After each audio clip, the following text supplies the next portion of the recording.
这个男孩是天生的魔法师，你看那个龙形雕像居然在他的手中活了过来。小龙似乎找到了主人，用尾巴将男孩的手指紧紧缠住，然后就不动了，化为一枚霸气的龙形戒指。这样神奇的一幕把大叔看得激动难耐。1000年了呀，他终于等到了预言之子。他对男孩说：“我会教你的世上最强大的魔法，但有一点，房间里的东西不许乱动，后果你承担不起。”然而就在他拿藏在墙壁里面的魔法书时，一个套娃从中飞出，不偏不倚，正好滚落在男孩脚下。男孩忘记大叔的警告，把套娃捧在手里，发现上面画着奇怪的男人，紧接着套娃发生变异，男孩吓得连忙把它扔掉，但可惜为时已晚。无数的小强从套娃的缝隙中涌出，最后竟然变成了一个男人。仔细一看，不正是套娃上的画像吗？他是一名邪恶的魔法师，已经被封印1000年了。这下被男孩无意放出，冥冥之中或许是天意。然而男人恩将仇报，准备对男孩痛下杀手，幸好被大叔及时阻止。他想重新封印男人，便和他展开魔法对决。你戳一颗球，我点一把火，两人的实力居然不相上下。而就在两人打斗的过程中，又出现一个套娃落在男孩的手里。危急时刻，大叔穿过火海，把男人扑倒在地。为了保护男孩，他将自己和男人一同封印在了一个容器里。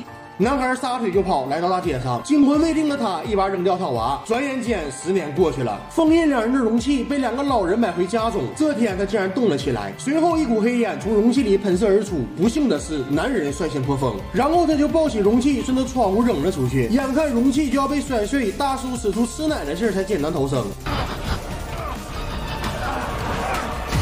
大叔侥幸逃脱后，便立刻找到了当年的小男孩。他对男孩说：“早在1000年前，有一位邪恶的女巫莫甘娜，还有一位名叫梅林的伟大魔法师。梅林收了3个徒弟，他本人就是其中之一。另外2个，一个是他的女友大花，一个则是男人。就在梅林和宿敌莫甘娜对决时，男人突然叛变，偷袭了梅林，还帮助莫甘娜抢走了一个可以召唤亡灵大军的邪恶魔法。梅林在临死前对大叔留下一个预言：谁能唤醒龙戒指，谁就是下一个伟大魔法师，也只有他才能将莫甘娜彻底消灭。而女友为了阻止莫甘娜，不惜以牺牲自己为代价，将她和自己一同封印在一个套娃中。其中不仅有莫甘娜，还有很多邪恶的魔法师。而这个套娃正是10年前被男孩随手扔掉的那个。得知此事后，两人连忙去找套娃，不料还是来迟一步，被男人捷足先登。他已经释放出了被封印在里面的邪恶法师。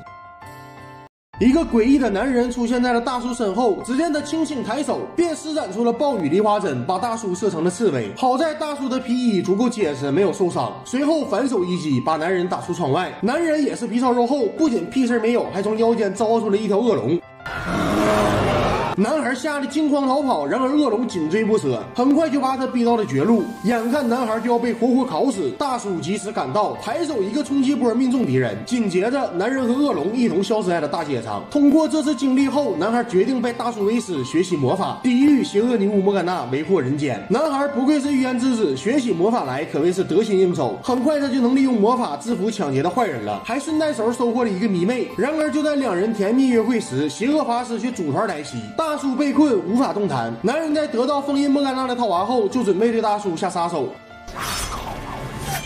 关键时刻，男孩赶到，控制住了飞刀，成功救下老师。这下邪恶法师也不恋战，连忙驱车逃跑。期间，男人略施小计，就把出租车变成了炫酷的超跑。看到这儿，老弟不禁感叹：要是有这超能力，还捡什么片子呀？然而大叔呢也不甘示弱，同样把老爷车变成了超跑，并且无论是外观还是性能，都比邪恶法师更胜一筹。就这样一番追逐后，大叔终于追上敌人，不料对方竟然玩阴的，利用一块镜子把大叔传送到了反向空间。而等到大叔出来后，邪恶法师们早已没了踪影。另一边，邪恶法师突然内讧，男人用法杖吸干了同伙的魔法，然后借此打开了最后一层封印。邪恶女巫莫甘娜终于要重现世间了吗？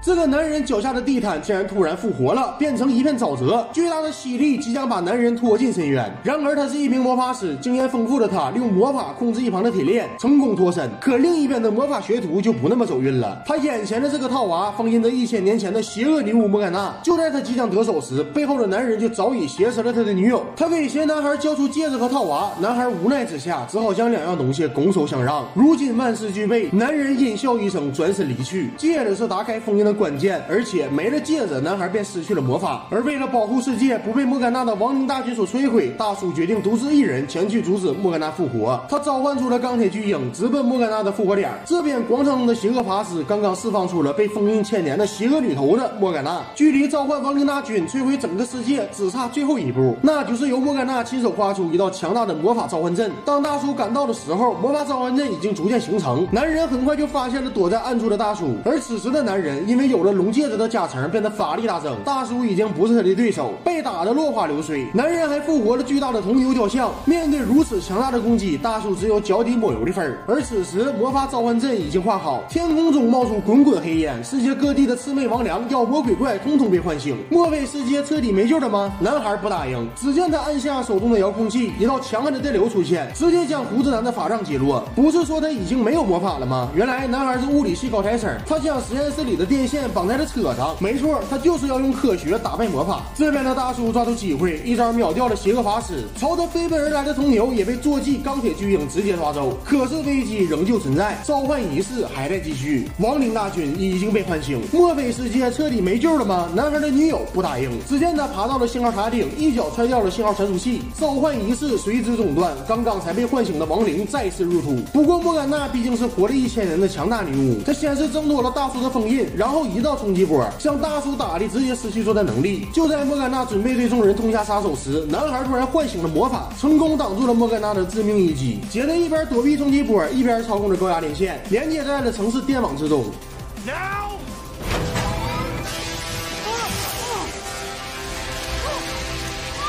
一时间，整座城市的电量全部集中在了莫甘娜的身上。最后，随着男孩的一套连环冲击波，将莫甘娜打得灰飞烟灭。这部电影名叫《魔法师的学徒》，看完后，老弟想说，学好数理化，就连女巫都不怕。